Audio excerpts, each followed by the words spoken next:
The month of March is here. Now, if you live in the South, it feels more like April because we've had 80-degree days, a lot of nights in the 50s.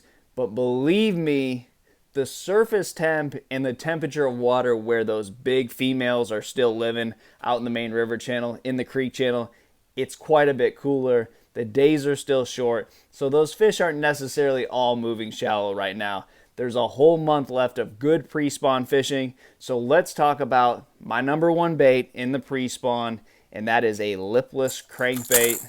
You cannot beat this when it comes to catching big fish and getting those females to respond. So here's the deal with the lipless crankbait. I want to touch on a few factors because if you don't understand totally what's going on with this bait, you might not be able to keep it in your hand long enough to catch big fish. So it's a confidence thing. You need to have it throwing it because this is not a numbers bait. This is a big fish bait and you're not going to get a whole lot of bites. I will keep this in my hand, throw it for 8 or 9 hours for 5 or 6 bites because I know the quality will be there. I got a funny story about the lipless crankbait, and this is what made me a believer when it came to understanding how this triggers big bites. So Saturday, there was a BFL. This was back in 2015. And, you have 200 boaters, 200 co-anglers, so there's 400 guys out there fishing. Now, in a BFL, you can throw whatever you want. So imagine all the different baits that guys are hurling around on Lake Gunnersville at these pre-spawn fish. And the big fish of that tournament was 8 pounds. 8 pounds even. There was some 7-pounders caught, but 8 pounds, 0 ounces. It was caught by Alex Davis. This was in 2015, February 7th, I believe, in a BFL. Ask Alex Davis.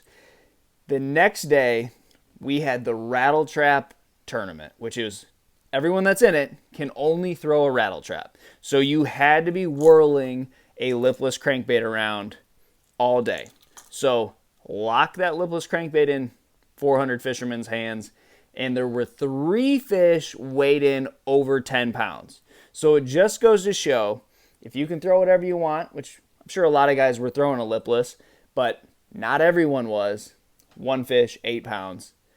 There's no counting how many 7 and 8 pounders were caught in the Rattle Trap tournament. But Rattle Trap tournament, 400 guys locking this in their hand. 3 fish over 10 pounds. The day after the BFL. So the fishing probably got tougher. More big fish were caught. That lipless is just magical when it comes to that. And I think there's something about a vertical presentation. Like flipping a jig or fishing a big worm. There's something about when it just falls in front of the fish's face vertically opposed to horizontally. It gets those big fish to react. So a lipless crankbait, vertical presentation can be the whole difference when it comes to catching a giant.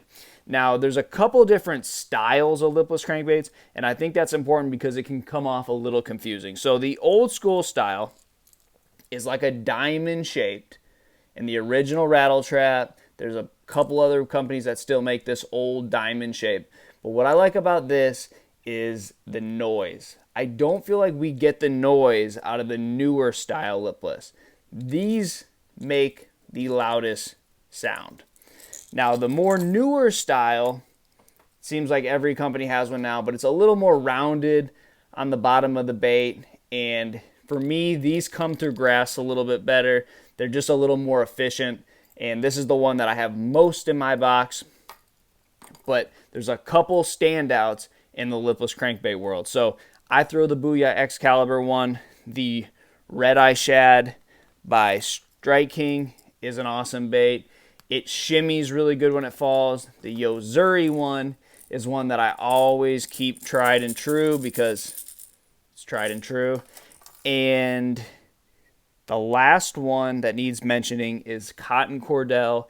It's a little bit more buoyant. So if you're fishing grass and you need something up in the water column, or you just want something to fall a little slower, try that Cotton Cordell Spot. It's a really good one too. So that's pretty much lipless crankbait fishing. Patience, understanding that vertical fall, and then being able to fish it. It doesn't matter the lake. Lowland reservoirs, it really dominates. Grass fisheries, it dominates. But Highland reservoirs, going up a river or fishing in the backs of the pockets, any of those flatter banks, this bait was designed to fish flats. It's designed for the pre-spawn. It catches giants, so lock it in your hand. We got a whole month of pre-spawn fishing. Good luck on the water, guys. I'll see you out there.